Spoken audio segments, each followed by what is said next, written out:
Oh gosh. Here I am going to have to project. So Dr. Ebrahimi, hi. Okay, it's dead. It's alright. You don't need that. I come from a performing arts background. I have to project. Dr. Ebrahimi came up to me a couple months ago and was like, I'd like you to roast/toast me at graduation. And I was like, I have one requirement, baby photos. And he finally delivered all of 2 days ago. So, thanks for that, Dr. Ebrahimi. I will stick to the 5 minutes. I would at least try to. Oddly enough, I was very honored to be chosen to roast/toast you because you were one of the first residents I actually met. You and Dr. Marshwari were sitting together in the resident workroom, and you introduced yourselves to me at the outpatient pavilion, and I was like, these two are going to be fun. And suffice to say that I had the pleasure of working with both of you as seniors on service, and you did not disappoint. But I will say what Dr. Ebrahimi brought to the table that you did not, Dr. Marshwari, was his fun sauce. So you may have to up your game. You do? Okay, all right. You may have to up your game in the future because he really does bring the sauce. What do we have today? Pandas. Pandas. Okay. I have soccer players. You have what? Soccer players. This is a neurological condition. All right, I'll leave to both. But he wore avocados on his first day on UConn service. And I was like, okay, we're going to have to continually up this game. So don't worry, you will be getting some socks at some point in the near future. Kyle and I are planning a sock gift for you. It works again. Okay, so the earlier years. Now, look at Yoram. Guys. Okay, can we just stop for a minute here and talk about the pencils in the photo? Like, he clearly was destined to be highly intellectual, right?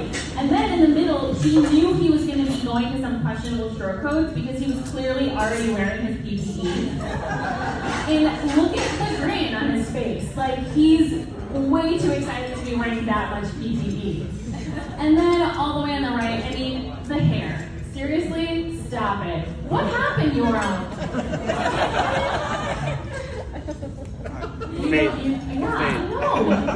That's him and his brother. And so I just want to also let you all know that I guessed the majority of the photos that I put because I got them all up 2 days ago, right? And I got them all right, so yay. I was like, that has to be him and his brother, also him and his PPE, clearly. And then we have to stop for a minute and talk about the eyelashes. Now, listen. Okay. Guys.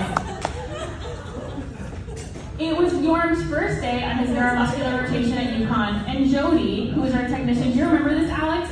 Walks up to Yoram and says to him, what do you put on your eyelashes? At which point Yoram is as bashful as Yoram is, because let's face it, Yoram is always bashful. And he's like, well, nothing. And Jody's like, women spend money to have eyelashes that look like that. And those of you at his table, if you haven't taken a look, I really think that you should because they're very impressive. And the first thing that I thought of when he sent me these photos was, oh my gosh, they're there. Like, look at them. In full effect. And in case we needed more evidence. Whoa. How adorable. So, with all intended respect and love and adoration, your eyelashes are legendary, so like, don't ever change. Jody will forever remember this conversation, and every so often she's like, I haven't seen Yoram in a while. How are he and his eyelashes doing? And I'm like, I think they're doing okay. I saw him at Munson Road. But anywho, moving along. Even still, with the eyelashes and the cuteness and the pencils and the PPE, Yoram was not safe from the awkward phase.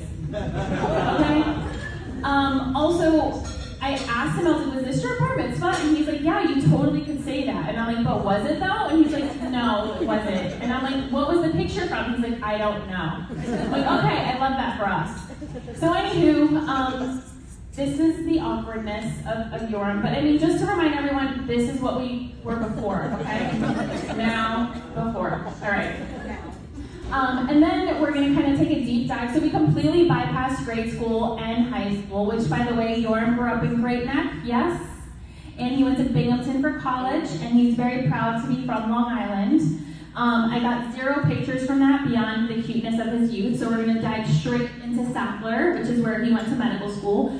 Fun fact, he did medical school in Israel, and he has plenty of adventures to talk about with respect to that, and this microphone is quickly going to die on me again.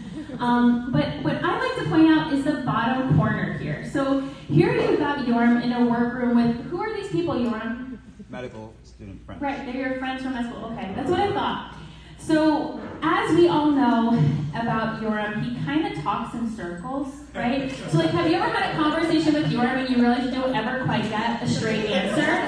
So I'm just going to take a quick aside here. I was on service with Yoram and Ethan last year, and I could not get an assessment and plan the entire time to save my life.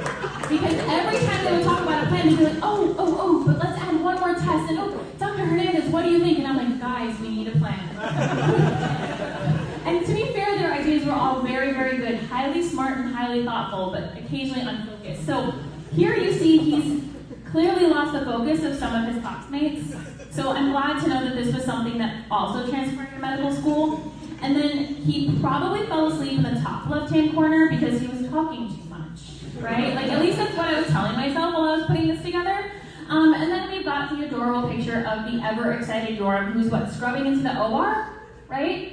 And then these are your siblings, clearly remembering how cute you once were at some point, right? Yeah. So, you know,